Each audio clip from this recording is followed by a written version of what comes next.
Dois capitais foram aplicados a uma taxa de 72% ao ano, sob regime de juros simples. O primeiro pelo prazo de 4 meses e o segundo por 5 meses. Sabendo-se que a soma dos juros totalizaram R$ 39.540 e que os juros do segundo capital excederam os juros do primeiro em R$ 12.660, a soma dos dois capitais iniciais era de... Gente, o que a questão nos pede é a soma dos capitais, ou seja, C1 mais C2. Por que C1 mais C2? Porque a questão diz que foram dois capitais, um aplicado em um certo prazo e outro aplicado em um certo prazo, certo? São capitais totalmente diferentes, mas que ao final a questão pede a soma desses dois capitais diferentes, certo? Para facilitar, a gente começa coletando os dados. A gente já joga aqui, ó, a fórmula de juros simples, porque a questão nos diz que foi sob o regime de juros simples, certo? A gente coloca aqui essas duas incógnitas como sendo C1 igual ao primeiro capital e C2 igual ao primeiro capital, que eu não sei quem são. É justamente essas duas variáveis que eu quero descobrir, certo? Aqui a gente tem a taxa, tá bom? Que a taxa, ela dividido para 12, né? Se a gente pegar 72 e dividir para 12, vai dar 6% ao mês. E esse 6% dividido por 100 vai dar 0,06, certo? O que eu fiz aqui foi transformar a taxa, né, de porcentagem para unitária, em seguida eu dividi por 12 e que me deu 0,06, certo? O tempo do primeiro capital, C1, foi aplicado por um prazo de 4 meses e o do segundo por de 5 meses. Aí que vem o ponto-chave da questão.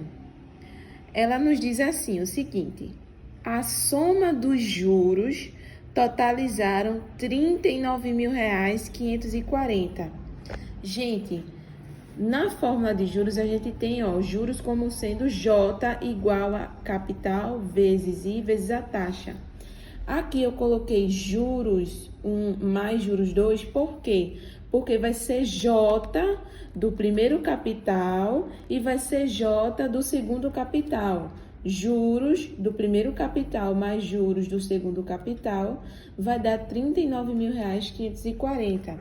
E em seguida, ele diz outra coisa que é extremamente importante, que ele diz o seguinte: os juros do segundo capital excederam os juros do primeiro em R$ 12.660.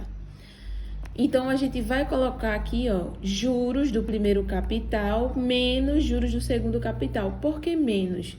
Porque esse menos representa a diferença de um para o outro. A questão diz pra gente que o segundo capital, o C2, excedeu os juros dele em R$ 12.660. Então, significa que a diferença dos juros do segundo capital para o do primeiro vai ser de R$ 12.660. Então, por isso que vai ficar esse menos aqui, porque é a diferença. Aqui é a soma e aqui é a diferença, certo? Vamos lá. Primeiro passo. Apliquemos a fórmula com os dados que temos. Lembra que eu falei que juros é igual a capital vezes I vezes a taxa? Então, a gente vai pegar aqui e colocar separadamente os juros do primeiro e os juros do segundo, certo? Juros do primeiro, capital, que eu não sei quem é, vezes a taxa, aqui que já encontramos, né, a taxa, 0,06 vezes 4. Por que vezes 4? Porque o enunciado nos fala que o primeiro aqui, ó, o primeiro pelo prazo de 4 meses.